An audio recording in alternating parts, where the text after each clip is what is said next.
আমন্ত্রণ জানাই আমাদের প্রতিদিনের নিয়মিত আয়োজন নিউজ আওয়ার এক্সট্রা, যেখানে সাম্প্রতিক বিষয় নিয়ে কথা বলবার চেষ্টা করি। তবে আজকে একটি জনগুরুত্বপূর্ণ একটি বিষয় নিয়ে কথা বলতে চাই, সেটি হলো বায়ু দূষণ। আজকে আমাদের বিষয় বিষময় বাতাস। আমরা এই বিষয় নিয়ে কথা বলতে চাই। আমাদের সঙ্গে কয়েকজন অতিথি এরই মধ্যে আছেন পরিবেশ বাঁচাও আন্দোলনের চেয়ারম্যান আবু নাসের খান, আছেন বক্ষব্যাধি বিশেষজ্ঞ এবং সোহরাওয়ার্দী মেডিকেল কলেজ হাসপাতালের পরিচালক ডাক্তার উত্তম কুমার বড়ুয়া, আছেন বাংলাদেশ ইট প্রস্তুতকারক মালিক সমিতির সভাপতি মিজানুর রহমান বাবুল। তিনজনকে ধন্যবাদ জানাই আমাদের সঙ্গে আলোচনায় যুক্ত হওয়ার জন্য। এবং ঢাকা বিশ্ববিদ্যালয়ের শিক্ষক অধ্যাপক ডক্টর আব্দুল সালাম, তিনি পথে রয়েছেন, কিছুক্ষণ পরে তিনি হয়তো আমাদের সঙ্গে আলোচনায় যুক্ত হবেন। আমরা তার জন্য অপেক্ষা করব। তবে তার আগে আমাদের আলোচনা শুরু করে দিতে চাই।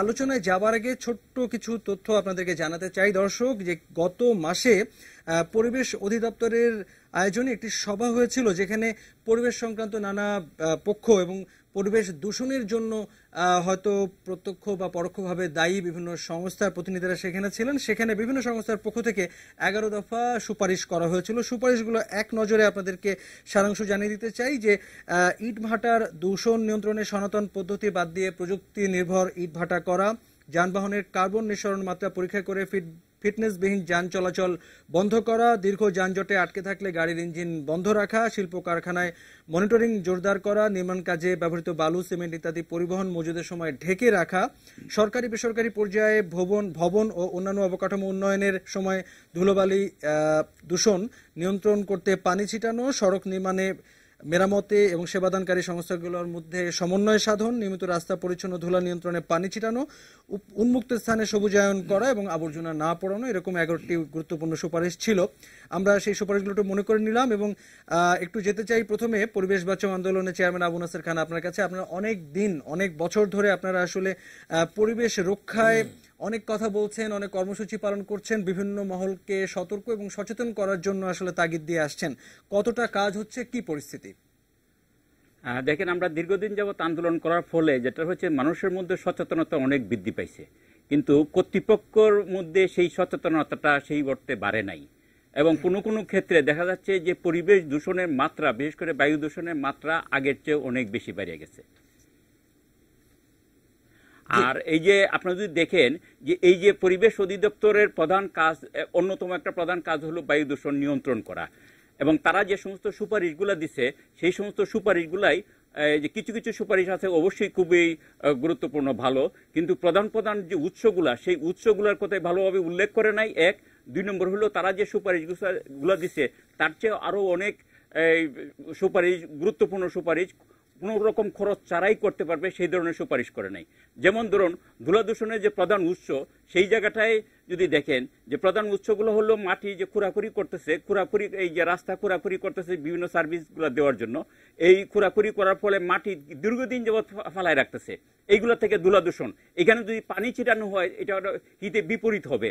সুতরাং এইটা উচিত হবে এই যে কর্তৃপক্ষ, সিটি কর্পোরেশন বা অন্যান্য কর্তৃপক্ষ যারা আছে, তারা যাতে কাজটা সঠিকভাবে করে, ওয়াসা যাতে কাজটা সঠিকভাবে করে সেটার দিকে, এবং পরিবেশ অধিদপ্তরের উচিত হলো ভালোভাবে নজরদারি করা। তারা যদি না করে থাকে, তাদেরকে আইনের আওতায় নিয়ে আসা। সেই কাজটা কিন্তু তারা করতেছে না। এটা হলো একটা।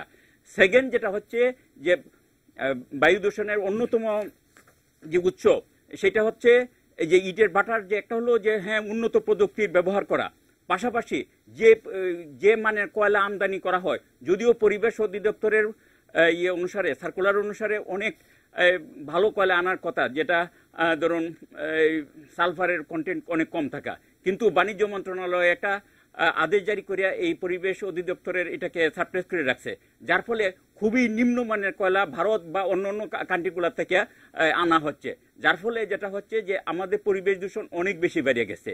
3 নম্বর হলো যে আমাদের যে জ্বালানি, যেটা গাড়ির যে জ্বালানি, সেই জ্বালানিটাও ব্যবহার করা হচ্ছে অনেক নিম্নমানের। এখন ইউরো 1 ব্যবহার হচ্ছে, কিন্তু সারা বিশ্বে এখন ইউরো 3-4 মানের হয়ে গেছে। সুতরাং আমাদের দাম যেটাই থাকুক না কেন, এই যে জ্বালানির মানটা যদি অনেক ভালো থাকে, তাহলে কিন্তু বাতাস দূষণের পরিমাণটা বেড়ে যাবে। 4 নম্বর একটা বড় কারণ হলো যে হ্যাঁ, যারা ইটের বাটা ব্যবহার করতেছে তাদেরকে উপদেষ্টা দিতে পারেন, কিন্তু আমাদের জানা মতে প্রায় 10,000 ইটের বাটা বাংলাদেশে আসে।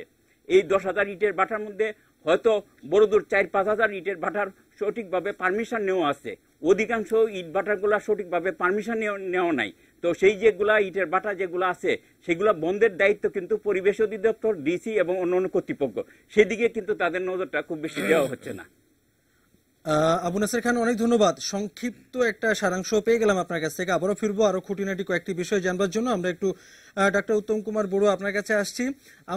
আমাদের কাছে অনেক রকম পরিসংখ্যান আসলে আমরা দেখছি যে বিশ্বে দূষিত বায়ুর শহরগুলোর মধ্যে ঢাকা শহর দ্বিতীয় অবস্থানে রয়েছে, শীর্ষে রয়েছে ভারতের দিল্লি। আমরা সেখানে দূষণের কারণে দুর্ঘটনার খবর, জীবনযাপন বিপন্ন হওয়ার খবর আমরা পাচ্ছি। কিন্তু ঢাকা শহরে আসি, ঢাকা শহরে আমরা দেখছি যে গত কয়েক বছরে এই অবনমনটি আসলে ঘটেছে এবং দ্বিতীয় অবস্থানে রয়েছে ঢাকা। এটি অত্যন্ত ভয়াবহ খবর। আরো কিছু পরিসংখ্যান রয়েছে আমাদের কাছে, সেই পরিসংখ্যানে পরে যাচ্ছি। একটু আপনার কাছে জানতে চাই যে এর ফলে আমাদের ঝুঁকি তৈরি হচ্ছে, নানাবিধ রোগের ঝুঁকি তৈরি হচ্ছে এবং আমাদের ভবিষ্যৎ প্রজন্মকে আমরা এক ধরনের ঝুঁকির মুখে ফেলে দিচ্ছি। একটু আপনার কাছ থেকে আমরা পরিস্থিতির ভয়াবহতা সম্পর্কে একটু জানতে চাই। আসলে আমাদের এয়ার পলিউশন বলতে যেটি বুঝায় গ্যাসিয়াস, কেমিক্যাল এবং বায়োলজিক্যাল মলিকুল, এই দুটি মিশেই আমাদের এয়ারগুলো পলিউশন হচ্ছে। আমরা দেখে নিই কি কি পদার্থ, কি কি কেমিক্যাল আমাদের এই বায়ু দূষণের জন্য জড়িত।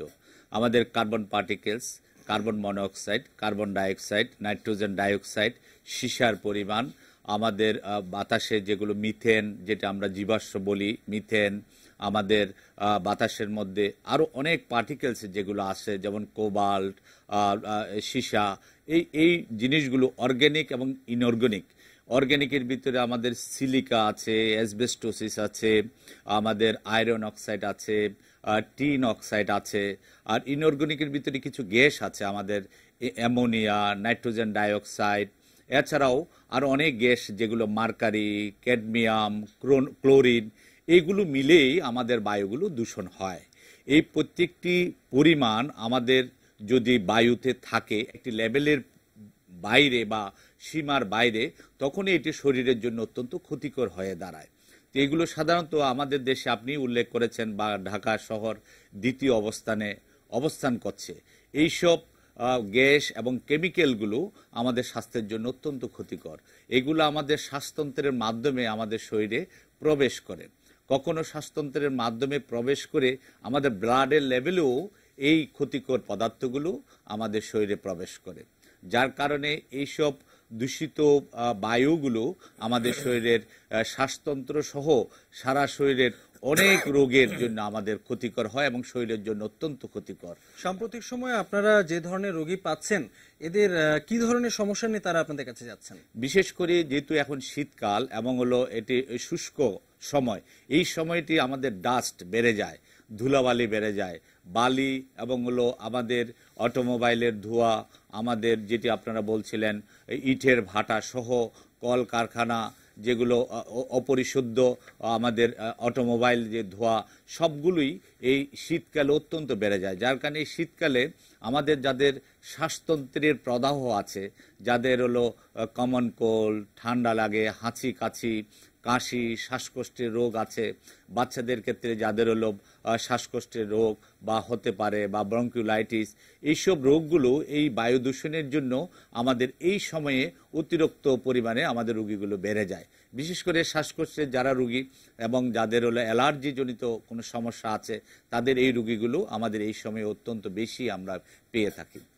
ডাক্তার উত্তম কুমার বড়ুয়া, আবারও ফিরবো আপনার কাছে যে আমাদের আসলে কি করণীয় রয়েছে সেগুলো আরো বিস্তারিত আকারে আপনার কাছ থেকে শুনতে চাই। তবে এ পর্যায়ে যাচ্ছি মিজানুর রহমান বাবুল, বাংলাদেশ ইট প্রস্তুতকারক মালিক সমিতির সভাপতি। আপনার কাছে আসলে আসবার আগে আমাদের কাছে কিছু তথ্য রয়েছে, অনেক তথ্য। গত কয়েকদিন আসলে গণমাধ্যমে আমরা বেশ কিছু তথ্য পরিসংখ্যান পেয়েছি। যেমন দেখছি যে রাজধানীতে বস্তুকণা দূষণের 58% দায় ইটের ভাটার, 18% রাস্তা, মাটি থেকে তৈরি ধুলা এবং 10% যানবাহন এবং 14% অন্যান্য উৎসের। তা আমরা দেখছি যে 58% মানে বেশিরভাগ দায় কিন্তু আসলে ইটের ভাটার দিকে যাচ্ছে এবং এ বিষয়ে সুপারিশ আমরা পেয়েছি যে প্রাচীন পদ্ধতির বদলে আমরা আসলে একটু আধুনিক পদ্ধতি যদি আমরা ব্যবহার করতে পারি, সেক্ষেত্রে হয়তো দূষণ কমিয়ে আনা সম্ভব, কিন্তু পুরোপুরি বন্ধ করা একটু সম্ভব হয়তো না। সামগ্রিক পরিস্থিতি আমরা আসলে আপনার কাছ থেকে একটু শুনতে চাই। ধন্যবাদ।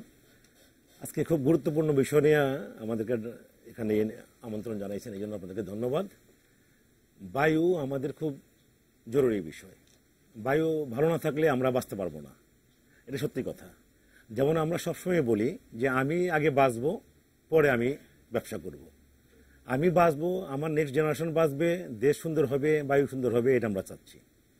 এখন আপনি যে কথাটা বললেন যে সনাতন পদ্ধতি বলতে আমরা যেটা বুঝতাম আগে, আমাদের ছিল আগে ড্রাম চিমনি, 32 ফিটের ড্রাম চিমনি ছিল, ওইটা আপনার লোহার চিমনি, এটা হাইট ছিল মাত্র 32 ফিট। সেটাতে বায়ু দূষণের পরিমাণ ছিল অনেক বেশি।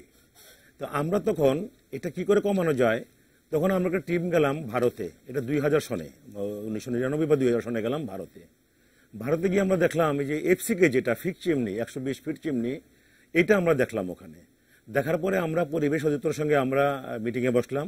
তখন আমরা বললাম যে আমরা যে এটা দেখে আসছি ভারতে, এটা করে গেলে তাহলে পরিবেশনটা দূষণ কমবে, এবং তারা আমাদের সঙ্গে একমত হলেন। হওয়ার পরে আমরা 2000 সন থেকে এই ফিক চিমনি যেটা এফসিকে এটা শুরু করলাম।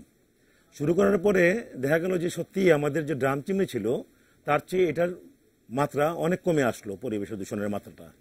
তারপরও মাত্রা অনেক রয়ে গেছে। আমরা চাচ্ছি সেটাও কমানোর জন্য। আমরা বরাবরই পরিবেশ ঠিক রাখার পক্ষে। এটার তার নমুনা কতগুলি আমি আপনাকে বলতেছি। যেমন একটা আমরা ড্রাম চিমনি বন্ধ করলাম, এখন গভর্নমেন্ট বলতেছে যে এফসিকেও চলবে না, এটা বন্ধ করতে হবে। কি করতে হবে? জিগজাগ অথবা এই আপনার টানেল ক্লিন, হপম্যান ক্লিন, এগুলি করতে হবে। আমরা সেটারও পক্ষে। আমরা তখন বললাম যে এফসিকে আমরা বন্ধ করার জন্য 2015 সন থেকে এফসিকে বন্ধ হয়ে গেছে, আমরা এফসিকে করবো না 2015 সন থেকে। দুঃখের বিষয় হলো যখন ড্রাম চিমনি বন্ধ করা হইলো এবং এখন পর্যন্ত ড্রাম চিমনি চলছে, আমাদের এফসিকে বন্ধ করা হয়েছে, এখনো এফসিকে চলছে। এই কাজগুলি তো আমাদের না, এটা প্রশাসনের কাজ, এটা ওই মন্ত্রণালয়ের কাজ, তারা বন্ধ করবে। এটা আমাদের কোনো আপত্তি নেই বন্ধ করলে, কিন্তু ড্রাম চিমনি যে জায়গায় চলতেছে এখনো, তাইলে পরিবেশের দূষণ মাত্রা কি করে কমবে? নাম্বার 1। 2 নম্বর হলো নাসির ভাই যেটা বলছি যে কয়লার কথা, এই কয়লার কথাটা আমি বহু মিটিংয়ে বলেছি যে আমাদের নিম্নমানের কয়লার আমদানিটা বন্ধ করা হোক। যেমন সিলেট তামা বিল দিয়ে যে কয়লাগুলি আমদানি করা হয় ভারত থেকে, এটা সালফারের মাত্রা 11 থেকে 12% সালফার থাকে। এটা বায়ু দূষণের জন্য খুবই ঝুঁকিপূর্ণ। এইটা ইদানিং একটু কমছে, আমরা বাইরে থেকে কয়লা আমদানি এখন হচ্ছে, আপনার ইন্দোনেশিয়া থেকে, আফ্রিকা থেকে এখন হইতেছে, এটা ভালো লক্ষণ। এবং এটা যাতে ভারতের কয়লাটা যাতে বন্ধই থাকে, এই যে বর্ডার দিয়ে যে কয়লাটা আসে, এটা একটা। আরেকটা হলো আমরা যেটা চাচ্ছি, গভর্নমেন্ট যেটা বলতেছে যে এই ইট বন্ধ করে ব্লকের দিকে যাওয়ার জন্য, এই ব্লকটার পক্ষে আমরা। কেন? আপনার আইআইপি নামে একটা প্রতিষ্ঠান আছে, এটা হলো ওই ইন্টারন্যাশনাল ইন্ডাস্ট্রিয়াল প্রোগ্রামিটি। আমরা তখন গেলাম আপনার ওই বিশাখাপট্টনমে দেখার জন্য, আমাদের আমন্ত্রণ দিল, আমরা ওখানে গেলাম। যাওয়ার পরে দেখলাম যে ব্লকটা তৈরি হচ্ছে ফ্লাই অ্যাশ দিয়ে, ওই কিছু কেমিক্যাল দিয়ে।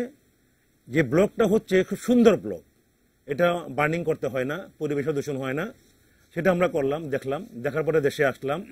তারপরে গেল এখান থেকে পরিবেশ অধিদপ্তরের লোকজন গেলেন ওখানে দেখার জন্য, তারাও দেখে আসলেন। আমরা একমত হইলাম। আইআইপির সঙ্গে আমরা কন্ট্যাক্ট করলাম যে আমাদের ব্রিকফিল্ড মালিক সমিতিকে তোমরা একটা প্রজেক্ট দাও বিনামূল্যে, আমরা ট্রায়াল বেসিসে এটা গিয়ে শুরু করি, তাইলে ক্লে ব্রিকটা আমাদের প্রয়োজন হবে না। তখন তারা আমাদেরকে একটা প্রজেক্ট দিল ফ্রি অফ কস্ট। আমরা সেটা ছুটাইতে অনেক সময় লাগলো পোর্টের থেকে। এখন যেটা মজার বিষয় যে আমাদের গভর্নমেন্ট যদি চায় যে আমরা পরিবেশ বান্ধব ব্লক তৈরি করি, এখানে সমস্যাটা হলো আমলাতান্ত্রিক জটিলতা। তার নমুনা আপনাকে একটুখানি বলি।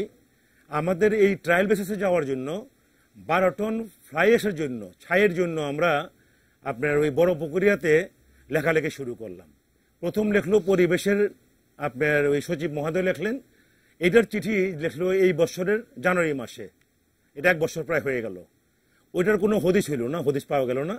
তারপরে আবার জুলাই অগাস্টে তারা আরেকটা চিঠি দিল, আমরা একটা চিঠি দিলাম আবার মন্ত্রণালয়ে যে আমরা এই 12 টন ফ্লাই অ্যাশ চাই। এই 1 বছর পরে মাত্র পিডিবি থেকে একটা চিঠি সুপারিশ করছে fly ash 12 ton fly ash দেওয়ার জন্য আপনার জ্বালানি মন্ত্রণালয়কে। কিন্তু জ্বালানি মন্ত্রণালয়ের সচিব সাহেব এখনো আমাদেরকে ওই চিঠিটা দেয় নাই যে 12 টন ফ্লাই অ্যাশ আনার জন্য। তাইলে আপনি বলেন যে আমরা পরিবেশের ভালোর জন্য কাজ করব কিভাবে? 12 টন ফ্লাই অ্যাশ পাইতে গেলে আমাদের এই 1 বছর লেগে গেল ফ্লাই অ্যাশ পাইতে। তাইলে এইসব জটিলতা হইলে আমরা কি করে পরিবেশ দূষণ দূষণ রোধ করব? মিজানুর রহমান বাবুল, আপনাকে অনেক ধন্যবাদ। আপনার কাছে এক ধরনের সারাংশ পেলাম। আপনার কাছে আরো সুনির্দিষ্ট প্রশ্ন নিয়ে কিছুক্ষণ পরেই ফিরতে চাই। কেন ইটের ভাটাগুলো জনবহুল শহরের আশেপাশে এবং কিভাবে আসলে আপনারা আপনাদের দায় কতখানি বা সেগুলো আপনারা কিভাবে পালন করছে সেই প্রসঙ্গগুলো নিয়ে আপনার কাছে ফিরতে চাই। আমাদের সঙ্গে এই মাত্র যুক্ত হয়েছেন ঢাকা বিশ্ববিদ্যালয়ের শিক্ষক অধ্যাপক ডক্টর আব্দুল সালাম। আপনার কাছে এবার একটু যাচ্ছি।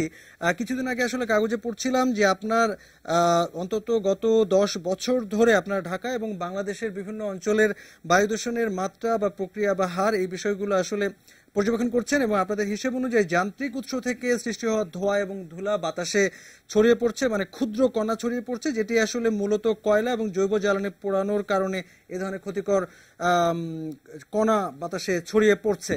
তো এই পরিস্থিতি আপনার কাছে একটু সারাংশ শুনতে চাই, তারপরে অন্যান্য প্রশ্নে যাব যে কি পরিস্থিতি এখন এই মুহূর্তে গত কয়েক বছরে। ধন্যবাদ। বায়ু দূষণের মতো একটা ইম্পর্টেন্ট ব্যাপার আপনারা এখানে আনছেন এবং এই বিষয়টাকে আলোচনা করতেছেন। বায়ু দূষণ বলতে গেলে আমাদের বাংলাদেশে বিশেষ করে শীতকালীন সময়টা খুবই ভয়াবহ এবং খুবই মারাত্মক। কেন এত মারাত্মক শীতকালে? শুধু অন্যান্য সময় প্রচুর বৃষ্টি হয়, যার ফলে অনেক পলিউশন মাটিতে এসে পড়ে এবং বাতাসে থাকে না। আরেকটা কারণ হলো, আপনি একটু আগে আলাপ করতেছিলেন ইটের ভাটা। আমাদের চারিপাশে, ঢাকা শহরের চারিপাশে অনেকগুলো ইটের ভাটা আছে, প্রায় 1000-এর মতো ইটের ভাটা আছে। এরা শুধু শীতকালেই অপারেট করে। তারপরে কিছু রাইস মিল আছে যা তারাও শুধু শীতকালেই চালায়। এই জন্য আমাদের নিজস্ব পলিউশন প্লাস এই যে শীতকালে এই দুইটা সোর্স থেকে প্রচুর পরিমাণে পলিউশনের সাথে অ্যাড হয়, যার ফলে পলিউশনের মাত্রা অনেক বেড়ে যায় শীতকালে। আরেকটা কারণ হলো আমাদের যে ভৌগোলিক অবস্থানের কারণে বাংলাদেশ যে অবস্থানে আছে, আমাদের পাশে দুইটা বড় দেশ আছে, সেই দুই দেশ থেকেও প্রচুর পরিমাণে পলিউশন শীতকালে উত্তর দিকের বাতাস আমাদের বাংলাদেশে নিয়ে আসে, যার ফলে শীতকালে পলিউশনের পরিমাণ অনেক বেশি। আপনি যেটা বলতেছিলেন ট্রাফিক পলিউশন, হ্যাঁ, ট্রাফিক থেকে অনেক পলিউশন হয় এবং মেকানিক্যালি যেসব পার্টিকেলসগুলো প্রডিউস হয় এরা আসলে খুবই অল্প পরিমাণে, সাইজ খুবই ছোট, PM2.5 এবং তার চেয়েও ছোট, এবং এর বড় একটা অংশ থাকে ব্ল্যাক কার্বন এবং আরো ক্ষতিকারক বিভিন্ন পদার্থ এর মধ্যে। আমার সাথে একজন ডাক্তার আছেন, উনি হয়তো ভালো বলবেন এটার স্বাস্থ্যের দিকটা। আমি শুধু এটাই বলতে চাই যে শীতকালে পলিউশনটা অন্যান্য সময়ের চেয়ে অনেক গুণ বেশি, এবং যেই সব গাইডলাইন বা যেসব মাত্রা দেওয়া থাকে PM2.5 বা PM10 জন্য, তার চেয়ে প্রায় 8 থেকে 10 গুণ বেশি থাকে। আমরা গত কয়েকদিন ধরে মাপতেছি, নভেম্বরের প্রথমে শীতটা তো মাত্র শুরু হলো এবং বাতাস উত্তর দিক থেকে আসতে শুরু করলো এবং ইটের ভাটাগুলো মাত্র চালু হলো। এখনই প্রায় 200 microgram per metre cube PM2.5 পাচ্ছি, যেটা হলো WHO এর ভ্যালু হলো 25, তার মানে 8 গুণ বেশি এখনই। আপনাকে থামাচ্ছি, আপনারা গত 10 বছর ধরে এই পরিসংখ্যানটি নিশ্চয়ই আপনাদের কাছে আছে যে ঢাকা এবং আশেপাশের এলাকা বা বাংলাদেশের অন্যান্য জনবহুল এলাকা বা পরিবেশ গতভাবে গুরুত্বপূর্ণ বিভিন্ন এলাকায় পরিবেশ দূষণের মাত্রা যেভাবে বেড়েছে, আপনি কি আমাদেরকে এই বিষয়টি ধারণা দিতে পারেন যে এই হারটা কি হারে বেড়েছে, কতখানি ভয়াবহ? হ্যাঁ, আমি বলতেছি, আমাদের যদি এখন থেকে আপনি আরো, আসলে বায়ু দূষণ নিয়ে কথাবার্তা বাংলাদেশে শুরু হচ্ছে 1996-97 সাল থেকে। তখন ঢাকার বাতাসে প্রচুর পরিমাণে সীসা কথা বলা হইতো, যে প্রচুর পরিমাণে সীসা আছে এবং ঢাকার বাতাস প্রচন্ড কালো। এয়ারপোর্ট থেকে যখন ঢাকার দিকে আসতো তখন কালো ধোঁয়া দেখা যেত আকাশে। সেটা একটা দিক ছিল, সেইখানে আমরা কিছুটা সফল হয়েছি।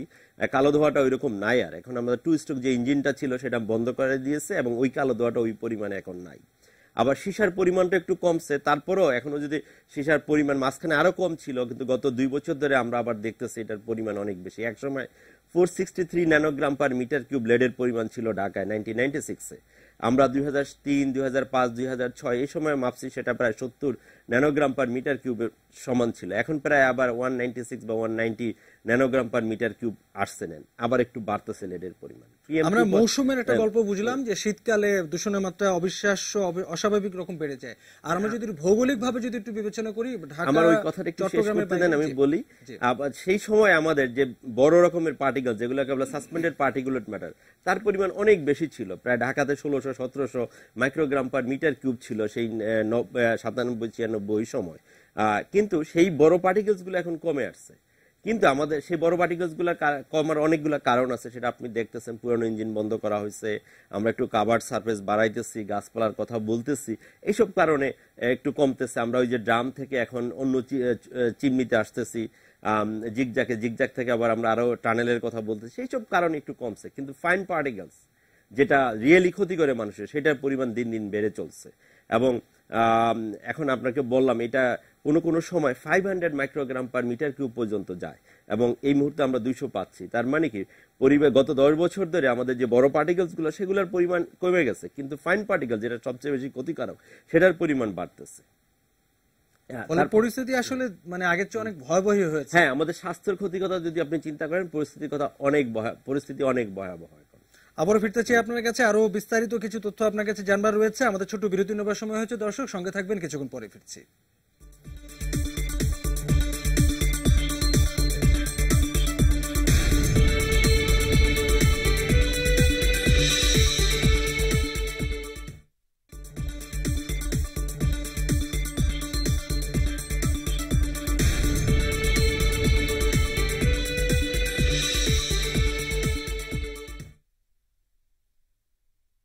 Well, Lairu Gamage. He's walking back gingerly. He looks sick as well. We saw this with with Suranga Lakmal. Yeah, we certainly saw Lakmal struggling. I think it's the ones who are having to do a lot of running and then heavy breathing, taking in the oxygen. Certainly getting to the fast bowlers here. We're going to have another break in play. The two umpires are going to get... দর্শক, আমরা news hour এক্সট্রায় আছি, আর এতক্ষণ আমরা যে ছবিটি দেখছিলাম এটা কিছুদিন আগে দিল্লির ফিরোজ শাহ কোটলা, গতকালকে ফিরোজ শাহ কোটলায় যে টেস্ট চলছিল শ্রীলঙ্কা এবং ভারতের, সেখানে দিল্লির বায়ু দূষণের কারণে খেলার মাঝখানে যে জ্যোতি পড়েছিল এবং খেলোয়াড়রা অসুস্থ বোধ করছিলেন, শেষ পর্যন্ত কিন্তু খেলোয়াড়দের অনেকেই মাস্ক ব্যবহার করে খেলতে নেমেছিলেন। এই ছবি যারা খেলার খবর রাখেন তারা নিশ্চয়ই এর মধ্যে দেখেছেন। এবং আমরা একটু বলতে চাই যে আমাদের কাছে যে সাম্প্রতিক যে গবেষণার খবরগুলো রয়েছে, সেখানে দেখছি যে বিশ্বের দূষিত বায়ুর শহরগুলোর মধ্যে 1 নম্বর শহর হচ্ছে এই মুহূর্তে ভারতের দিল্লি, এবং সেই দিল্লির একটি খেলার আমরা পরিস্থিতি দেখলাম, এবং দ্বিতীয় অবস্থানে রয়েছে ঢাকা শহর।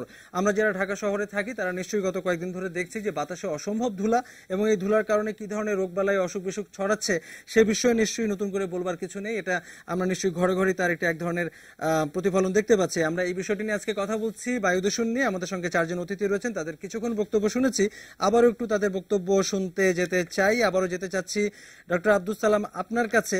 আপনি আসলে পরিস্থিতিটি আসলে আমাদেরকে বলছিলেন যে কিভাবে ক্ষুদ্র কণাগুলো বাতাসে ছড়িয়ে পড়ছে এবং কিভাবে সেটি জনস্বাস্থ্যের জন্য বড় ধরনের ঝুঁকি তৈরি করছে। আপনার কাছে আসলে একটু আরেকটু বিস্তারিত আকারে জানতে চাই যে এই ঝুঁকি তো তৈরি হচ্ছে, সেটি আসলে চট করে স্বল্পমেয়াদী কোনো সমাধান হয়তো আমাদের কাছে নেই যেটি চট করে এই দূষণটি কমিয়ে আনা সম্ভব। কিছুটা আবহাওয়া এর পেছনে কারণ, কিছুটি আমাদের অসচেতনতাও হয়তো দায়ী। আপনার কাছে কি কোনো পর্যবেক্ষণ রয়েছে কিনা আমাদের আসলে দ্রুত এর সমাধানে কি করা উচিত? ধন্যবাদ। আপনি দ্রুত কিভাবে করা যায় সেটা বা তাৎক্ষণিক কোনো সমাধান কি আছে? কিছু আছে, কিছু যে নাই যে একদম তা না, কিছু তাৎক্ষণিক সমাধান আছে। যেমন যেখানে ধুলা উঠতেছে রাস্তায় সেখানে আপনি পানি ছিটাইতে পারেন, তাই ধুলাগুলা রাস্তায় ওইভাবে উড়বে না, সেখানে একটা সলিউশন আছে। আপনি সকালবেলা প্রতিদিন শীতকালে দেখেন মানুষ গাছের পাতা পড়তেছে, সেগুলাকে একত্রিত করে আগুন জ্বালায় দিয়ে পোড়ানো হইতেছে, সেটা আপনি বন্ধ করেন, তাইলে একটু কমবে আপনার। তারপরে হলো যেসব জায়গায় আপনি কনস্ট্রাকশন হইতেছে সেই কনস্ট্রাকশন জিনিসগুলো আপনি একটু মেনটেইন করেন। কনস্ট্রাকশনের অ্যাক্টিভিটিস দেখবেন যে সব বালি এখানে ফেলতেছে, ইট ভাঙতেছে, সবকিছু অনসাইট করতেছে, এবং সেটা শহরের মধ্যে। তো সেই জিনিসগুলো একটু মেনটেইন করেন, তাইলে আমরা হয়তো কিছু পানি ছিটানোর কথা আসলে আপনার কাছে শুনলাম। এবং গত কিছুদিন আগে একটা সভা হয়েছিল পরিবেশ অধিদপ্তরের আহ্বানে, বিভিন্ন পক্ষ সেখানে যোগ দিয়েছিল, 11 দফা সুপারিশের কথা আমরা সেখানে জানি, সেখানেও বলা হয় যে পানি ছিটানোর কথা। কিন্তু আমরা পানিটা আসলে কিভাবে ছিটাবো, বা পানি তো আসলে কিছুটা মূল্যবানও বটে, ওয়াসার পানি তো অনেক মূল্যবান, আবার একই সঙ্গে পানি ছিটানোর পর হয়তো সাময়িক এক ধরনের সমাধান হলো, কিন্তু পানি যখন শুকিয়ে যাবে তখন তো আবার ধুলা উঠবে। এটি কি আসলে কার্যকর কোনো সমাধান? আমি একটু বলতে চাই, সেই পানির রিপোর্ট নিয়ে বলতে চাই। সেখানে প্রথম আলোতে রিপোর্টটা আসছিল, আমি জানি এটা ঠিক কিনা। সর্বশেষ যে কথাটা ছিল, একজন লোক এখানে কমেন্ট করছিলেন যে এটা ওয়াসার পানি ছিটানো যাবে না, এটা নদী থেকে পানি এনে ছিটাইতে হবে। প্রথম হলো এই কথাটা ঠিক না। নদী থেকে পানি আনলে আমাদের চারিপাশে যে নদীগুলো আছে এগুলোর পানি আরো বিষাক্ত, আরো বিষময় পানি। সেই পানি যদি শহরে ছিটানো হয়, আমরা যেমন আছি তার চেয়ে আরো খারাপ অবস্থা হবে, তাইলে সেই পানি ছিটানো যাবে না। আরেকটা বলতেছেন ওয়াসার পানি অনেক মূল্যবান। আপনি কি মূল্যবান না? আমি কি মূল্যবান না? আমার বাচ্চা মূল্যবান না? এই ঢাকা শহরের মানুষ মূল্যবান না? ঢাকা শহরে যারা মন্ত্রী মিনিস্টার আছে তারা যেই বাতাস নেয় সেই বাতাস আপনিও নিচ্ছেন, আমিও নিচ্ছেন, রাস্তার মানুষও নিচ্ছেন, তারা কি মূল্যবান না? তারাও মূল্যবান। যে পানি খাচ্ছেন, বাতাসও আপনি নিচ্ছেন, তাই না? পানি হয়তো আপনি মুখে নিচ্ছেন, আপনার কাছে মনে হচ্ছে যে পানিটা খুব মূল্যবান, কিন্তু বাতাসটা আরো বেশি মূল্যবান। সহনীয় করার জন্য আর কি কি সমাধান রয়েছে? এই জিনিসগুলো আপনি করতে পারেন। আরেকটা জিনিস হলো গিয়ে এখন মাস্ক ব্যবহার করতে পারেন, কিন্তু মাস্কে আবার একটু সমস্যা আছে। এটা কোনো পার্মানেন্ট সলিউশন না। আপনি হয়তো আধা ঘন্টা 1 ঘন্টা ব্যবহার করতে পারেন, তারপরে এটা আবার স্যাচুরেটেড হয়ে যাবে, সেটাকে আবার ক্লিন করতে হবে বা নতুন একটা মাস্ক ব্যবহার করতে হবে। সেটা আপনি করতে পারেন। যেখানে আপনি আরো আমাদের যে ফোরকাস্টিং সিস্টেমগুলো আছে সেগুলো আরেকটু উন্নত করতে পারেন, যে এই জায়গায় এখন এত এত লেভেল আছে, তোমরা এই জায়গাগুলো অ্যাভয়েড করে চলো। সেই ধরনের অনেকগুলো স্বল্প মেয়াদী কমাতে কি আপনার কোনো পরামর্শ রয়েছে কি? হ্যাঁ, দূষণ কমানোর জন্য অবশ্যই যেই সব সোর্সগুলো আমাদের মোটামুটি সোর্সগুলো সবাই আমরা জানি, আমাদের 5-7টা সোর্স থেকে আমাদের পলিউশনটা আসে। সেই 5-7টা সোর্সকে যদি আমরা কন্ট্রোল করতে পারি, আমাদের পলিউশন অবশ্যই কমে আসবে। কিছু পরিকল্পনা নিতে হবে আমাদের একটু লম্বা সময়ের জন্য, লং টার্ম। কিছু পরিকল্পনা নিতে হবে আমাদের ইমিডিয়েট। যেমন লং টার্ম এবং ইমিডিয়েট প্রস্তাবগুলো নিয়ে আবারও ফিরতে চাই আপনার কাছে। আমরা একটু আবু নাসের খানের কাছে যাচ্ছি। আমরা আসলে আপনার কাছে ঠিক একই প্রশ্ন রাখতে চাই যে আমাদের এই মানে আপনারা কাজ করছেন, বিভিন্ন পক্ষকে সবাইকে একসঙ্গে নিয়ে আসলে এই কাজগুলো করতে হবে, এই কথাও আপনারা বলছেন, কিন্তু আমরা দেখছি যে দূষণ দুর্বিষহ পর্যায়ে চলে গেছে। ফলে তাৎক্ষণিক কোনো সমাধান কি আমাদের হাতে আছে কিনা, যেটা অবলম্বন করে আমরা হয়তো পরিস্থিতি কিছুটা সহনীয় করতে পারি? হ্যাঁ, অনেকগুলো সমাধান আছে যেগুলোর জন্য দীর্ঘমেয়াদী পরিকল্পনার দরকার নাই, শুধু স্বল্প মেয়াদী এটা করা সম্ভব এবং খুব বেশি খরচের দরকার নাই সেরকম। যেমন ধরুন, আমরা যদি পলিউশনের উৎসগুলো দেখি, কয়েকটা ভাগে বিভক্ত করতে পারি। একটা হলো ধুলা দূষণ। ধুলা দূষণের এক ধরনের উৎস। তারপরে ধরুন অন্যতম প্রধান উৎস হলো ভেহিকুলার এমিশন। তারপরে হলো এই ইটের ভাটা একটা দূষণ, এবং অন্যান্য ইন্ডাস্ট্রি থেকে যে দূষণগুলো হয় সেই দূষণগুলা একটু এখন আমরা যদি আসি উৎসের গুলার দিকে, একটু আগে যে বক্তা বলতেছিলেন যে ধুলা দূষণের যে প্রধান প্রধান উৎসগুলো যদি বন্ধ করি তাহলে ধুলা দূষণ বন্ধ হবে। তাহলে ধুলা দূষণের প্রধান প্রধান উৎসগুলো কি? আপনি যদি দেখেন, প্রধান উৎস হলো ধুলা দূষণের যে রাস্তা কুড়াকুড়ি করা হচ্ছে, দীর্ঘদিন মাটি ফালায় রাখতেছে এবং এই কনস্ট্রাকশন মেটেরিয়াল রাস্তার আশেপাশে ফালায় রাখতেছে। এইটা যদি করা যায়, এটা খুব বেশি কঠিন কাজ না। ওয়াসা কিংবা অন্যান্য যারা কর্তৃপক্ষ আছে সার্ভিস দেওয়ার জন্য তারা গর্ত করতেছে, মাটিটা রাখতেছে। এটা আইন অনুসারে তারা এটা পারে না। তাদের জন্য আলাদা এই যে মাটি সরাই নেওয়ার জন্য বিল কিন্তু তুলে নিতেছে, কিন্তু তারা এই কাজটা করতেছেন। এই দীর্ঘদিন যাবত এই মাটিটা যাতে পড়ে না থাকে, সাথে সাথে যাতে তুলে নিয়ে সেটার একটা ব্যবস্থা করতে হবে, তাহলে দূষণ কমবে। একই সাথে আপনি ড্রেন পরিষ্কার করে রাস্তার মধ্যে রাখতেছে এই ধরুন সিটি কর্পোরেশন নিজেই, কিংবা রাস্তা তৈরি করতেছে সিটি কর্পোরেশন নিজেই, সেইখানেও যদি এই যে নিয়মগুলো যদি মান্য চলে, তাহলে এটার জন্য এক্সট্রা কোনো পয়সার দরকার নাই, শুধু ভিজিলেন্সটা দরকার, আইনের প্রয়োগটা দরকার। সেটা কিন্তু করা সম্ভব এই ধুলা দূষণের প্রধান উৎসগুলা। আর একটা যেটা বললেন পরিবেশ অধিদপ্তর যেটা বলছে যে কাভার্ড ভ্যানের মাধ্যমে কনস্ট্রাকশন মেটেরিয়ালগুলো আনা, যেগুলো ধুলা দূষণের প্রধান কারণ হয়ে অনেক সময় কারণ হয়ে যায়, সেগুলা বন্ধ করতে হবে। এটা হলো ধুলা দূষণের প্রধান প্রধান উৎসগুলা। আর যদি আসেন এই যে ভেহিকুলার এমিশনের একটা হলো যে হ্যাঁ, পুরানো গাড়ি কিংবা গাড়ির সংখ্যা সেই জায়গাটা একটা আছে, কিন্তু তার চেয়েও কম গুরুত্বপূর্ণ না যে আমাদের যে জ্বালানি যেটা ব্যবহার করা হচ্ছে, অর্থাৎ আমরা তেল যেটা ব্যবহার করি সেটা ইউরো 1 স্ট্যান্ডার্ডের, সেটার ইউরো 3 স্ট্যান্ডার্ডের যদি আনি, যেহেতু গভর্নমেন্ট এখন সাবসিডি দিতে হচ্ছে না, বরং ওটা লাভ থাকতেছে, সেটার দাম যদি কমাইতে নাও পারে, কিন্তু মানটা কিন্তু উন্নত করা সম্ভব। যদি মানটা উন্নত করে তাহলে কিন্তু অনেকাংশেই এই পলিউশনটা কিন্তু কমানো সম্ভব। এটা কোনো রকম এক্সট্রা কস্ট ছাড়াই কিন্তু এটা করা সম্ভব হয়েছে সেই জায়গাগুলো থেকে। তারপরে আসি ইটের ভাটার যে জ্বালানি কথা যেটা বলা হয়েছে, এই যে সালফারের যুক্ত যে কয়লাটা, এত যে 11-12 পয়েন্টের সালফার আছে, তো এই পরিমাণ সালফার যদি থাকে তাহলে কি পরিমাণ ধুলা দূষণ বা বায়ু দূষণ হইতে পারে কল্পনাতীত। সুতরাং এখানে যদি আমরা ভালো মানের কয়লা আনতে পারি এবং উন্নত মানের প্রযুক্তি ব্যবহার করতে পারি, সেইখানেও সরকারের কিন্তু খুব বেশি খরচ নাই। সেই জায়গায় প্রাইভেট সেক্টরেও ওনারাও প্রস্তুত। অনেকগুলা ইটের ভাটা দেশে প্রায় 10,000-এর মতো, আমরা গত বছর এবং তার আগের বছর সার্ভে করে দেখছি প্রায় 10,000-এর মতো ইটের ভাটা আছে। তার মধ্যে মাত্র 4-5,000-এর ইটের ভাটার পারমিশন আছে, আর বাকিগুলা যেগুলো পারমিশন নাই সেগুলো অনেক নিম্নমানের। সেই জায়গাগুলো থেকে বেশি করে অ্যাড্রেস করতে হবে, এবং যেগুলো প্রচলিত আছে উঁচু চিমনির, সেগুলো হপম্যান ক্লিন এবং বা অন্য আরো অনেক প্রযুক্তি আছে, সেগুলোতে যাতে যায়, কিংবা পুরানো ইটের পরিবর্তে এই যে বিকল্প যে কম্প্রেসড ইট যেটা, সেইগুলোর দিকে বেশি নজর দিতে হবে দীর্ঘমেয়াদী। এই কাজগুলো যদি করা যায় তাহলেই হবে। আপনি ইটের ভাটার কথা বলছিলেন এবং আমাদের কাছে যে একটা হিসেব আমরা বিভিন্ন গবেষণার ইয়েতে পাচ্ছি যে সেখানে বায়ু দূষণের 58% দায় ইটের ভাটার। এই প্রসঙ্গে আমরা একটু যেতে চাই। ইট প্রস্তুতকারক মালিক সমিতির সভাপতি মিজানুর রহমান বাবুল, আপনার কাছে আবারও ফিরছি। আপনি তখন আসলে বলছিলেন যে সরকারের কি কি করণীয় এবং আপনারা কি কি করছেন। আপনার কাছে আসলে একটু সুনির্দিষ্টভাবে আমি একটু জানতে চাই যে আমরা দেখছি যে ঢাকা শহরের চারপাশে অনেকগুলো ইটের ভাটা, ঢাকা শহরের মতো একটি জনবহুল শহরের চারপাশে কেন এত ইটের ভাটা, সেটা নিশ্চয়ই ব্যবসায়িক কারণেই হবে। তো এর ফলে তো আসলে একটা বড় ধরনের জনগোষ্ঠীকে আমরা এক ধরনের স্বাস্থ্য ঝুঁকিতে ফেলছি। কেন এত ইটের ভাটা চারপাশে গড়ে উঠছে এটি একটু জানতে চাই। আর আবু নাসের খান যেরকম বলছিলেন যে ঢাকা শহরের আশেপাশে কাছে পিঠে যে ইটের ভাটা, সেখানে হয়তো আধুনিক প্রযুক্তি কিছুটা অনুসরণ করা হয়, কিন্তু সারা দেশে বৈধ এবং অবৈধ যত ইটের ভাটা রয়েছে সেখানে দূষণের মাত্রা হয়তো অনেক বেশি এবং সেগুলো হয়তো ঠিকমতো নজরদারিও করা হয় না। এ প্রসঙ্গে আপনি কি বলবেন? ঢাকার আশেপাশে যে ইটের ভাটাগুলি আছে, এখন আপনারা বলছেন যে অনেক ভাটা ঢাকার আশেপাশে, হ্যাঁ এটা সত্যি কথা। ঢাকার আশেপাশে ইট ভাটা এখন না, এটা বহু আগে থেকে ছিল। হ্যাঁ, এখন মাত্রা অনেক বেশি হয়েছে, মানে পরিমাণে অনেক বেড়ে গেছে। এটা বাড়লো এই কারণে, যেহেতু ইট ভাটা করতে গেলে কোনো পারমিশন বা কোনো লাইসেন্স লাগতো না আগে, এখন হয়তো লাগছে, এখন দরকার আছে, তখন ছিল না এগুলি, যে সহজেই তখন ইট ভাটা করে ফেলতো। আর সরকারের নিয়ন্ত্রণ না থাকাতে এখনও যে ইট ভাটাগুলি হচ্ছে, এটা এখনও নিয়ন্ত্রণবিহীন।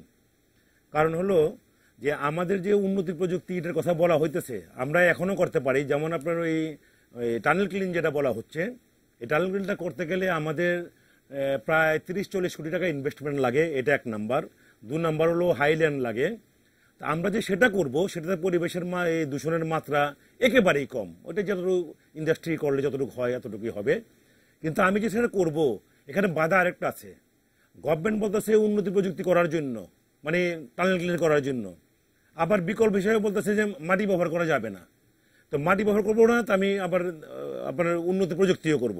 তাহলে এটা তো আপনার কথাটা ঠিক হলো না। আমরা মাটি ব্যবহার করতে পারবো না, ওনারা পরে টপ সয়েল ইউজ করা যাবে না। ঠিক আছে, টপ সয়েল ইউজ করলাম না, ওই 3 ফসলি জমি যেগুলো, 1 ফসলি জমি যেটা আছে সেগুলোতে কাটতে পারি। তো সরকার বলতেছে সেটাও কাটা যাবে না, মজা পুকুর, খাল বিল এগুলোতে কাটা যাবে। তো মজা পুকুর, খাল বিল তো দেশের সব জায়গায় নাই। এখন আমাদের কথা হলো যে হয় ব্রিকফিল্ড কিভাবে চলবে, একটা সুনির্দিষ্ট নীতিমালা আমরা চাচ্ছি। এই আইনটা দেখেন 2013 সনে যে আইনটা করছে, এই আইনটা যে আইন করছিল সেই আইনে ব্রিকফিল্ড বাংলাদেশে একটাও চলে না। তখন আইনটাকে সংশোধন করা হইলো, আমাদেরও মতামত নেওয়া হইলো, কিন্তু সেই মোতাবেক আইনটা করা হইলো না। আবার এখন এটা আপনার ওই আবার রিভিজ করার জন্য এখনো মন্ত্রণালয়ে আছে, এটা উঠতেছে না। আমাদের কথা হলো যে 58 ভাগ যেটা বলতেছেন আপনারা, যে ব্রিকফিল্ডটা 58 ভাগ দূষণ করে, আমরা এই দায় নিতে চাচ্ছি না। প্রয়োজন পড়ে আমরা ইটভাটা বন্ধ করতে রাজি আছি। যদি গভর্নমেন্ট, সরকার যদি চায় ইটভাটা বন্ধ হয়ে যাক, আমরা বন্ধ করে দেবো, কোনো সংগ্রামও করবো না। যেমন ধরেন অন্য আপনার সেক্টরে এই সিএনজি বন্ধ করতে গেলে তারা ওই হরতাল করবে, অমুক করবে, আমরা সেটা করতে চাই না। বন্ধ করতে হলে আমরা বন্ধ করে দেব। আর ভালো করতে হলে সেটা আমাদের ভালো একটা গাইডলাইন দিতে হবে যে এইভাবে করতে হবে। আমাকে মিজানুর রহমান বাবুল, আপনার সদিচ্ছার ব্যাপারটা মোটামুটি আমরা ধরতে পেরেছি, কিন্তু আরো কিছু করণীয় রয়েছে কিনা বা কি করছেন এই বিষয়ে একটু সুনির্দিষ্টভাবে আপনি জানতে আবার ফিরবো আপনার কাছে। আমাদের ছোট্ট বিরতি নেবার সময় হয়েছে, দর্শক সঙ্গে থাকবেন।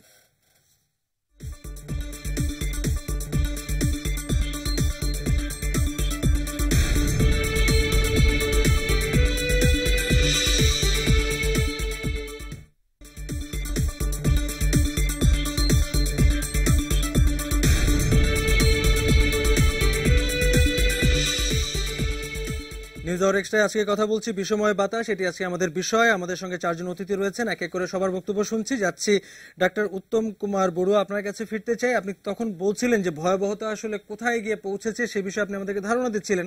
একটু এই বেলা আপনার কাছে জানতে চাই যে আমাদের এই দূষণ চট করে বন্ধ হবে না, দীর্ঘ সময় লাগবে, বড় উদ্যোগ নিতে হবে, সমন্বিত উদ্যোগ নিতে হবে, এটি যেমন আমরা জানছি, কিন্তু একই সঙ্গে আমরা দেখছি যে অসুখ বিসুখের যে প্রবণতা ছড়িয়ে পড়ছে এবং বিশেষ করে স্বাস্থ্যতন্ত্রের যে বড় ধরনের ক্ষতি হচ্ছে, বিপুল সংখ্যক জনগোষ্ঠীর আমরা আমাদের পরবর্তী প্রজন্মকে ঝুঁকির মুখে ফেলছি। কি করণীয় রয়েছে প্রতিদিন এবং দীর্ঘমেয়াদে? আমাদের কি ধরনের প্রস্তুতি, কি ধরনের সতর্কতা অবলম্বন করা উচিত, এই বিষয়ে যদি আমাদেরকে ধারণা দেন। ধন্যবাদ। আমি প্রথমে একটু বলে নিই, আমাদের প্রফেসর আব্দুল সালাম সীসা নিয়ে কথা বলছিলেন। সীসায় আমাদের শরীরের নর্মাল যে স্বাভাবিক মাত্রা 10 মাইক্রোগ্রাম পার ডিএল ব্লাডের মধ্যে থাকার কথা। আমার শরীরে তখনই মারাত্মক ঝুঁকি হবে যদি 25 মাইক্রোগ্রাম পার ডিএল এর বেশি যদি আমার এই ব্লাডে থাকে, তাহলে আমার মারাত্মক ঝুঁকিতে পড়বে। তো এটি পরিসংখ্যানে দেখা গিয়েছে আমাদের ব্লাডে শিশুর শরীরে 80 থেকে প্রায় 150 মাইক্রোগ্রাম ব্লাডের মধ্যে পার ডিএল আছে, এবং আমাদের অ্যাডাল্টের মধ্যে একটি পরিসংখ্যানে দেখা গিয়েছে 93 থেকে 200 মাইক্রোগ্রাম পার ডিএল আমার ব্লাডে আছে। তাহলে দেখেন স্বাভাবিক মাত্রা 25-এর বেশি হলেই সেটি আমার শরীরে ক্ষতি হচ্ছে। তাহলে সীসার পরিমাণ যদি আমার রক্তে এই লেভেল থাকে, আমার নতুন প্রজন্ম শিশুর কি কি ক্ষতি হচ্ছে, আমরা কি ক্ষতিগ্রস্ত হচ্ছি। একজন শিশু সে বেড়ে ওঠার জন্য মেন্টাল রিটার্ডেশন, তার সেটা মানসিকভাবে সে গড়ে উঠবে না, তার মস্তিষ্কের উপরে একটা বিরাট প্রভাব পড়বে, তার গ্রোথের উপর প্রভাব পড়বে, তার ইন্টেলিজেন্সের উপর প্রভাব পড়বে, এবং প্রতিটি ক্ষেত্রেই তার এই শিশুটিকে বেড়ে ওঠার জন্য বিকাশের যত ধরনের প্রতিবন্ধকতা যদি এই লেভেলে আমার সীসার পরিমাণ আমার ঢাকা শহরের একজন শিশুর ব্লাডে থাকে, তাহলে মারাত্মক ঝুঁকি আপনি কি কি হতে পারেন। এখন এই শিশুর ক্ষেত্রে আমি যদি বলি, আপনারা যে পরিবেশের কথা বলছেন, ধুলাবালি, ডাস্ট, আমাদের যে পরিবেশ, অটোমোবাইল, আপনারা ইটের ভাটার কথা বলছেন, তারপর ট্যানারির কথা তো আসেই নাই, ট্যানারের বর্জ্য পদার্থ, তারপর আমাদের খাদ্য বিষয়ক ক্রিয়া, সবগুলো মিলে এই শিশু বেড়ে উঠতে কত প্রতিবন্ধকতা হচ্ছে, যার কারণে শীতকাল আসলেই শিশুদের যেগুলো কমন রোগ, আমরা যেটি শ্বাসকষ্ট বেড়ে যায়। তো এই শ্বাসকষ্ট বেড়ে যাওয়ায় যে সব অ্যাজমা বা হাঁপানি তা না, এর ভিতরে আরও অনেক রোগ এখানে আক্রান্ত হয়, নিউমোনিয়া আক্রান্ত হয়, ব্রঙ্কিলাইটিস আক্রান্ত হয়, এবং হলো শ্বাসকষ্টের প্রদাহে আক্রান্ত হয়, হাঁচি কাশি জ্বর ঠান্ডা লেগে থাকে। এই প্রত্যেকটি জিনিস এই যে শীতকাল আসলেই এই বায়ু এই দূষিত বায়ু গুলো আমাদের শিশুদের উপরে ইফেক্ট ফেলে, শুধু শারীরিকভাবে না মানসিকভাবেও এগিয়ে ইফেক্ট ফেলে। এবং আমাদের যেটি বলছিলাম সীসার পরিমাণ একজন মানুষের শুধু লিভারের উপরে না, আপনার কিডনির উপরে না, লাংসের উপরে, এবং লাংসের ফুসফুসের ক্যান্সার পর্যন্ত তৈরি করতে পারে, থাইরয়েডের উপরে একটি ইফেক্ট ফেলে, প্রত্যেকটি জায়গায় এরকম আমরা ইফেক্ট ফেলে। এবং এই বায়ু দূষণের ক্ষেত্রে আমরা বিশেষ করে শুধু শ্বাসতন্ত্র না, শ্বাসতন্ত্র আমরা নাক থেকে ফুসফুস পর্যন্ত অনেক রোগে আমাদের COPD, chronic obstructive pulmonary airway ডিজিজকে আমরা এফেক্ট করি, ফাইব্রোসিস হইতে সাহায্য করি, ডিপিএলডি বলি আমরা। কিন্তু আমাদের একটু জানার দরকার যে তাৎক্ষণিকভাবে আমাদের হাতে কি কোনো হাতের কাছে সমাধান আছে কিনা, যেমন আমরা মাস্ক ব্যবহারের কথা শুনছি, এছাড়া কি আমাদের আরো কোনো ধরনের সতর্কতা? মাস্ক ব্যবহার করার মাধ্যমে অত সাময়িকভাবে অল্প সময়ের জন্য কিছুক্ষণের জন্য আমি অত ধুলাবালিতে আমি ঘর থেকে বের হয়েছি, আমি বাসে বা রিক্সায় বা গাড়িতে যাচ্ছি, যে ধুলাবালি বা যে পার্টিকেলস ওইখান থেকে আমি হলো মুক্ত হতে পারবো। যেটি বলা হচ্ছিল যে প্রফেসর আব্দুল সালাম, যেটা মাইক্রো লেভেলের যে পার্টিকেলসগুলো আমাকে গ্যাস যেগুলো আমাকে সবসময় প্রতিনিয়ত আমি নিচ্ছি, এটি কিন্তু এই মাস্ক দিয়ে আমাদের পুরোপুরি আমাদের রোধ করা যাবে না। তা আমি মনে করি এটির জন্য আমাদের যেটি প্রয়োজন, আমাদের পরিবেশবিদ বলেছেন, আমাদের প্রফেসর আব্দুল সালাম এবং আমাদের ইটের ভাটার সভাপতি, যে অ্যাসোসিয়েশনের সভাপতি, ওনারা বলছেন এটি একটি সমন্বিত উদ্যোগ দরকার। যেটি আমরা বলেছি, ইটের ভাটাকে আপনারা চিহ্নিত করেছেন, ট্যানারিকে চিহ্নিত করেছেন, আমাদের যে বিল্ডিং কনস্ট্রাকশনের এবং শীতকাল আসলে রোড গার্ডের জন্য যেগুলো আমাদের সকল উন্নয়ন কর্মকাণ্ডে এই শীতকালেই হতে থাকে, যার কারণে সবকিছু মিলিয়ে ড্রাই এই সিজনে আমরা এফেক্টেড হচ্ছে। আমাদের এগুলোর সবগুলোর সমন্বিত উদ্যোগ ছাড়া মূলত আমাদের জীবন, আমাদের স্বাস্থ্য ঝুঁকিপূর্ণই থেকে যাবে, এটি আমি মনে করি। তাৎক্ষণিক মানে একটা বিষয় হলো যে ঝুঁকি এড়ানো, দূষণ কমানো, এটা যেমন একটি বিষয়। আরেকটি বিষয় হলো যে দূষণ তো আমরা আসলে 1-2 দিনের মধ্যে কমিয়ে ফেলতে পারছি না, এটি একটি দীর্ঘমেয়াদী প্রক্রিয়া। এই সংক্ষিপ্ত সময়ের জন্য মাস্ক ব্যবহার করা ছাড়া আপনি আর কোনো পরামর্শ দিচ্ছেন না? জীবনযাত্রায় কোনো পরিবর্তন, সতর্কতা? মাস্ক ব্যবহার ছাড়া যেটি আমাদের যে জিনিসগুলো, যারা সাধারণত আমরা শুধু শ্বাসতন্ত্রের প্রদাহ না, আসলে এইসব বায়ু দূষণের ক্ষেত্রে আমাদের কিডনি এফেক্টেড হয়, লিভার এফেক্টেড হয়, ব্রেইন এফেক্টেড হয়, আমাদের শরীরের অনেক অর্গান এটির জন্য এফেক্টেড। আমাদের আপনার কাছে কি এরকম কোনো পরিসংখ্যান আছে? আমাদের সেই জন্য আমি বলবো শীতকালে বেশি এফেক্টেড আমরা যেটি হচ্ছি, যেটি হলো শ্বাসতন্ত্রের প্রদাহ যারা আছে। অতএব যারা শ্বাসতন্ত্রের এই প্রদাহজনিত রোগের সাথে দীর্ঘদিন ধরে ভুগছে বা তাদের এই রোগের সাথে তাদের একটা সম্পর্ক আছে, তাদেরকে সতর্কতা অবলম্বন করতে হবে এই শীতকাল এবং এই সময়টাতে। নিজেকে ঠান্ডা থেকে, ধুলাবালি থেকে নিজেকে মুক্ত রাখা এবং অ্যালার্জি এবং বিভিন্ন জায়গা থেকে এই পরিবেশ থেকে নিজেকে মুক্ত রাখার জন্য চেষ্টা করতে হবে। আমরা এই পর্যায়ে আবারও যেতে চাই বাংলাদেশ ইট প্রস্তুতকারক মালিক সমিতির সভাপতি মিজানুর রহমান বাবুল আপনার কাছে। আপনি বলছিলেন আপনাদের নানা উদ্যোগের কথা এবং সদিচ্ছার কথা আমরা শুনছিলাম, আমরা সেগুলো খুব গুরুত্ব সহকারে বিশ্বাস করতে চাই, আস্থা রাখতে চাই। একটু জানতে চাই, একটি হলো অবকাঠামো নির্মাণে যে আসলে ধূলি দূষণের যে বিষয়টি সেটি আসলে আমরা অনেকদিন ধরে আলোচনা করছি এবং সব পক্ষকে নিয়ে এর সমাধান করতে হবে সেটিও আমাদের আলোচনা রয়েছে। কিন্তু ইটের ভাটা নিয়ে আমরা যেটা দেখছি যে আমাদের কাছে যে রিপোর্টটি রয়েছে যে ঢাকা শহর এবং আশেপাশের এলাকায় যে যত দূষণ হয়ে থাকে বায়ু দূষণের তার 58% উৎস কিন্তু ইটের ভাটা। এই বিষয়ে কি আপনি আমাদেরকে কোনো আশার বাণী শোনাতে পারেন কিনা? খুব অল্প সময় আপনাকে দিতে পারবো 30 সেকেন্ড। আমি বলতে পারি যদি আমাদেরকে সঙ্গে নিয়ে পরিবেশ অধিদপ্তর যদি মনে করে যারা এখনো এফসিকে করতেছে তারা বন্ধ করে না, বন্ধ করতে হবে, আমরা সঙ্গে সহায়তা করব। এবং যেগুলো জিগজাগ করার জন্য অনুমতি দিয়েছে জিগজাগ ঠিক মতো পরিচালনা করে তারা, যেমন ভিতরে আপনার এই পানিটা যেটা ওই আপনার সার্কেল করে ওই কালিজে যেটা আছে এটা পানির মধ্যে পড়বে, হ্যাঁ, ব্লুয়ার যেটা লাগানো আছে ওটা ঠিক মতো চলতেছে কিনা এগুলি তদারকি করতে হবে। তা না করলে যে এই যে আপনার এটা যেটা করছে জিগজাগ, এই জিগজাগ আমাদের লাভ হবে না। এবং সবচেয়ে বড় কথা হলো ক্লে ব্রিক বন্ধ করতে চাইলে আমরা বন্ধ করার ঢাকার আশেপাশে যে অনেক ইটের ভাটা আমরা আসলে দেখি এবং ঢাকার চারপাশের আকাশ যে আসলে এক ধরনের অন্ধকার হয়ে থাকতো আগে, এখন অনেকটাই কমেছে, কিন্তু তারপর ইটের ভাটার কারণে এক ধরনের ধোঁয়ার একটা আস্তরণ তো আমরা দেখি। এগুলো কি এখানেই থাকবে নাকি হয়তো কোনোদিন সরবে? না, সরবে। উদ্যোগের কথা আমরা আমাদের শোনাতে পারেন কিনা? হ্যাঁ, অবশ্যই পারি। আমরা নিজেরও কমাতে চাই এবং আমার সরকারের সহায়তা চাই। পরিবেশে যে এখন ডিজি আছেন উনি খুব আন্তরিক, উনি যদি চায় আমরা সঙ্গে থাইকা এই কালো ধোঁয়া যেটা হয় এটা বন্ধ করতে চাচ্ছি এবং ওই জিগজাগ যেটা আছে সেটা যাতে নিয়ন্ত্রণে থাকে। আমরা সবসময় আমরা পরিবেশ রক্ষার পক্ষে। অনেক ধন্যবাদ মিজানুর রহমান বাবুল, আপনার কাছে আমরা একটা সদিচ্ছার একটা আভাস ইঙ্গিত পেলাম। এটি হয়তো যদি আপনারা ধরে রাখেন নিশ্চয়ই আমরা হয়তো দেখবো যে ইটের ভাটা থেকে দূষণের হার অন্তত কিছুটা কমে এসছে। এই সদিচ্ছাটা আমাদের ভালো লাগলো শুনে। আমরা আমাদের একদম শেষ পর্যায়ে রয়েছে, আবু নাসের খান আপনার কাছে যেতে চাই। শেষ মুহূর্তে আপনি আসলে কি যুক্ত করতে চান? আপনাকে 1 মিনিট সময় দিচ্ছি। প্রথমত দেখেন যে আমরা প্রচলিত উৎসের কথাগুলো বললাম, ও প্রচলিত উৎস বাদ দিয়েও শীতকালে আরো বেশ কিছু উৎস আছে যেগুলো খুব গুরুত্বপূর্ণ, বিশেষ করে সীসা বা এই ধরনের বিষয়গুলো আরো কেমিক্যাল যুক্ত হওয়ার জন্য। 1 নম্বর হলো আপনারা দেখেন রাস্তার আশেপাশে বিভিন্ন জায়গায়, বিশেষ করে বস্তিতে এবং সেই সমস্ত জায়গায় পলিথিন সহ নানান কিছু পুরানো হয়। এই পলিথিন এবং অন্যান্য প্লাস্টিক এগুলো যে পুরানো হয় এটা থেকে মারাত্মক বিষাক্ত, যদিও পরিমাণে কম কিন্তু সাংঘাতিক বিষাক্ত সেই এক। সেকেন্ডলি হচ্ছে যে আপনি দেখেন ঢাকার বুড়িগঙ্গার বিশেষ করে আশেপাশে অনেক ইলেকট্রনিক্স বর্জ্য পুরানো হয়ে সেখানে এক হচ্ছে, সেখান থেকে সীসা সহ নানান ধরনের দূষিত পদার্থ বাইর হয় যেটা খুবই মারাত্মক, যেটা বাতাসে যে সীসার পরিমাণটা বৃদ্ধি পাচ্ছে এটার অন্যতম প্রধান উৎস। সুতরাং এই অপ্রচলিত বিষয়গুলো নিয়েও আলোচনায় আসতে হবে এবং এখানে পরিবেশ অধিদপ্তরের একটা অগ্রণী ভূমিকা পালন করতে হবে। এবং অনেক ধন্যবাদ আপনাকে আবু নাসের খান। আপনি যেরকম বলছিলেন যে পরিবেশ দপ্তরের একটা অগ্রণী ভূমিকা পালন করতে হবে, আর একই সঙ্গে হয়তো সব পক্ষকে সঙ্গে নিয়েও হয়তো কাজ করতে হবে, সবাইকে আন্তরিকতার সঙ্গে কাজ করতে হবে। অনেক ধন্যবাদ আপনাকে। আমরা কথা বলছিলাম দর্শক আজকে বায়ু দূষণ নিয়ে, আমাদের বিষয় ছিল বিষময় বাতাস।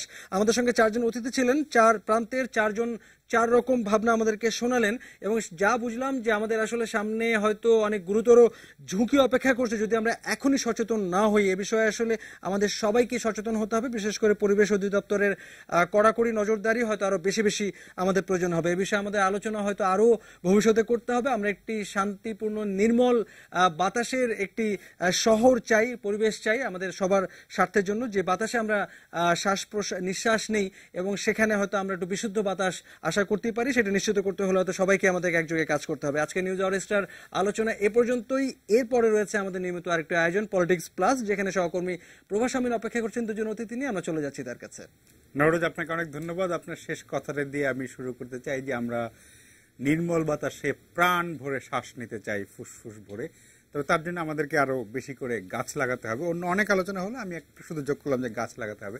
তবে আমি কথা বলবো সড়ক দুর্ঘটনার বিষয়ে। কালকে হাইকোর্ট একটি রায় দিয়েছে, একটি যুগান্তকারী রায়, যে তারেক মাসুদ 2011 সালের 13ই আগস্ট যে দুর্ঘটনায় তারেক মাসুদ, মেশক মনির সহ 5 জন মারা গিয়েছিলেন, সেই মামলায় তারেক মাসুদের পরিবারকে 4,61,74,452 টাকা ক্ষতিপূরণ দেওয়ার রায় দিয়েছেন হাইকোর্ট। 3 মাসের মধ্যে তাদেরকে এটা দিতে হবে। এটা বাংলাদেশের এই ধরনের মামলা একটি বড় ধরনের অগ্রগতি বিবেচিত হতে পারে এই রায়।